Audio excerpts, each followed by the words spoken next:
श्री स्वामी समर्थ। देशातील सर्वाधिक श्रीमंत असणाऱ्या तिरुपती बालाजी या देवस्थानच्या धार्मिक बाबींची जबाबदारी चार मोठ्या पुरोहितांच्या कुटुंबाकडे सोपवण्यात आली असून अनेक पिढ्यांपासून त्यांना देवाची पूजा अर्चा करण्याचा मान देण्यात आला आहे। या पुरोहितांच्या परिवारातील लोक पहाटेपासून संध्याकाळपर्यंत धार्मिक अनुष्ठान करीत असतात। परंपरेनुसार मंदिराच्या ट्रस्टने या कुटुंबातील 23 लोकांना पुजारी म्हणून नियुक्त केले आहे, तर एकूण कर्मचाऱ्यांची संख्या 58 इतकी आहे। तिरुमला तिरुपती बालाजी मंदिराचे धार्मिक अनुष्ठान आणि इतर धार्मिक पूजेची जबाबदारी चार मातब्बर घराणी करतात। ते म्हणजे दिपल्ली, गोल्लापल्ली, पेदिंथी आणि तिरुपतम्मा। हे चार कुटुंबे पिढ्यानपिढ्या बालाजी मंदिराची पूजा करीत आली आहेत। तिरुमलाच्या श्री वेंकटेश्वर स्वामी मंदिरात सर्व धार्मिक अनुष्ठानांची जबाबदारी यांच्यावर आहे। तिरुपती देवस्थान ट्रस्टने विविध कार्यासाठी सुमारे 16,000 कर्मचाऱ्यांची नियुक्ती केली आहे।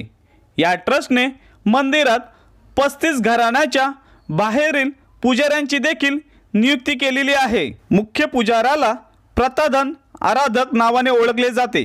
त्यांची नियुक्ती वंश परंपरागत पद्धतीने होत असते। त्यांना 82,000 रुपये महिन्याकाठी वेतन दिले जाते। अन्य मुख्य पुजारी देखील वंश परंपरागत पद्धतीने नियुक्त केले जातात। त्यांना 52,000 आणि इतर खर्च दिले जातात। या पुरोहितांव्यतिरिक्त पुजाऱ्यांना देखील त्यांच्या अनुभवानुसार 30 ते 60,000 वेतन दिले जाते। तिरुपती बालाजी मंदिराच्या पुजाऱ्यांच्या निवासासाठी स्वतंत्र व्यवस्था केली जाते। त्यांना वेतनाव्यतिरिक्त अन्य भत्ते देखील मिळतात। पुजाऱ्यांच्या निवृत्तीचे वय 65 असते। त्यानंतर त्यांना सेवानिवृत्तीचा देखील लाभ दिला जातो, परंतु घराण्याच्या बाहेरील पुजाऱ्यांना मात्र सेवानिवृत्ती वेतन दिले जात नाही। अशा प्रकारे आज आपण या व्हिडिओमध्ये तिरुपती बालाजी मंदिराच्या पुजाऱ्यांचा वेतन किंवा पगार किती असो हे पाहिले। तुम्हाला जर व्हिडिओ आवडला असेल तर आताच आपल्या चॅनलला सबस्क्राइब करा। धन्यवाद।